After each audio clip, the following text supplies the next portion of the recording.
selalu dalam naungan rahmat dan barokah Allah Subhanahu wa taala. Amin Allahumma amin. Apa kabar Bapak Ibu sore ini? Alhamdulillah, subhanallah, Allahu akbar. Sehat semua? Sehat semua? Suaranya jelas atau tidak? Ibu-ibu di belakang jelas? Alhamdulillah.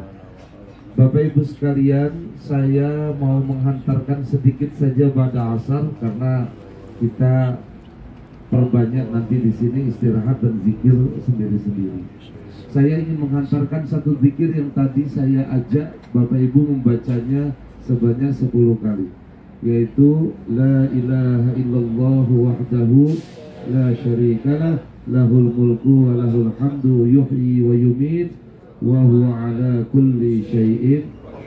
Ini adalah zikir yang besok Bapak Ibu akan membacanya lebih banyak lagi.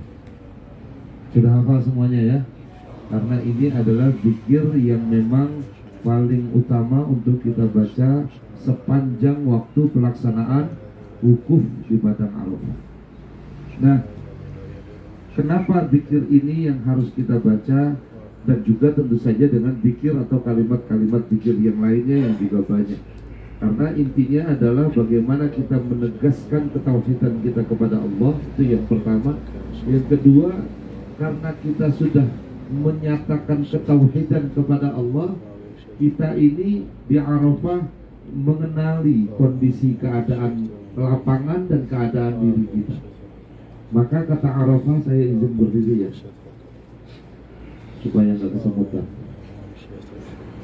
Kata Arafah itu seakar kata dengan kata-kata yang diawali dari 3 huruf.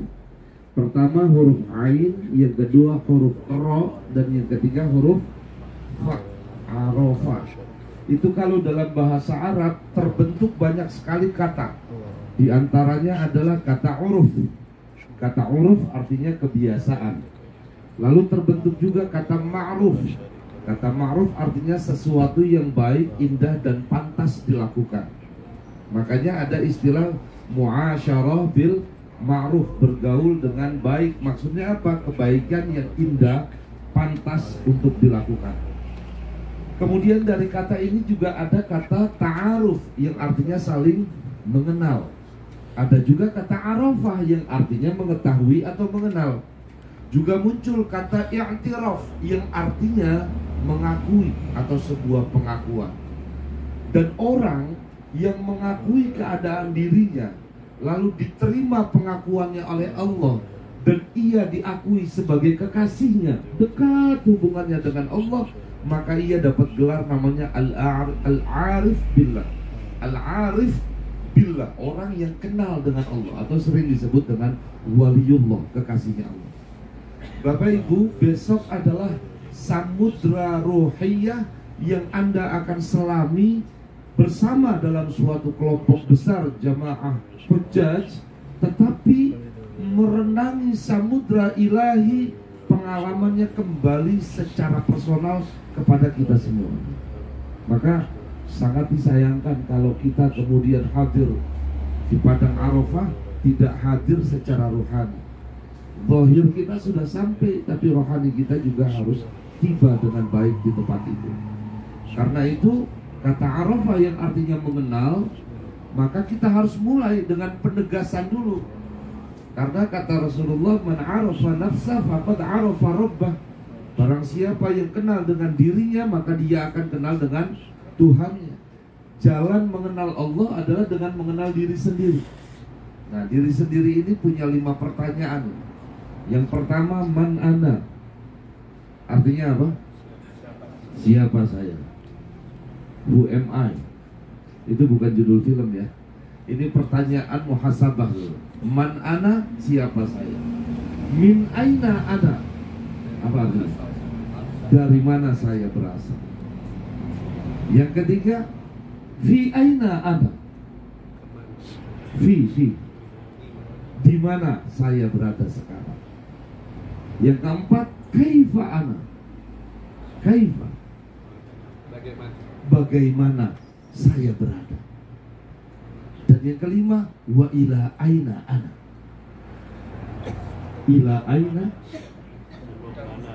kemana saya akan menuju. Yang pertanyaannya ada 5 ini ya.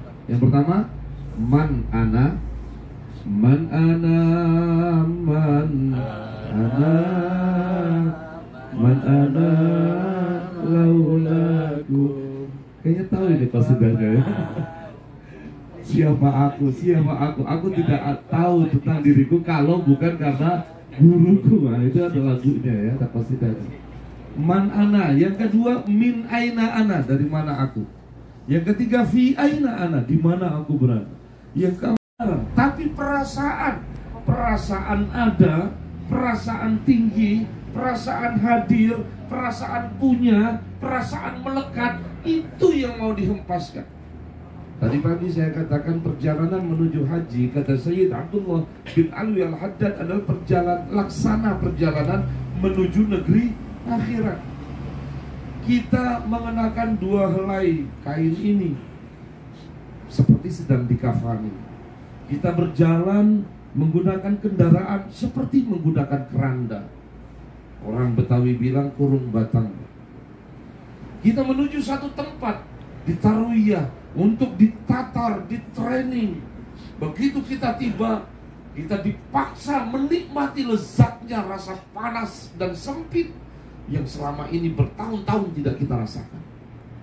Bapak Ibu, di rumah bertahun-tahun kita tidak merasakan keadaan seperti sekarang ini. Anda masuk, mungkin ada satu keadaan ketika kita melihat semua tempat tidur berhimpit satu sama lain. Ya Allah, saya punya uang, saya bisa beli tempat lebih hebat dari ini. Tapi tadi ketika kita sampai, kita hanya berkata di dalam hati kita semua, sami'na wa ata'na. Mencari tempat teduh. Di mana tempat teduh yang ada? Keluar kita semua ketemu dengan panas. Bahkan ketika lapar menyerang, kita mau makan, antrian begitu panjang. Tiba di tempat antrian, nasi habis. Sepertinya hari ini kita betul-betul di training secara total oleh Allah. Gak ada artinya, Pak. Di dompet kita punya uang gak ada artinya. Bahkan satu jamaah tadi sengaja keluar, terus saya tanya ngapain keluar. Gak apa-apa, mau menikmati dulu Ustaz.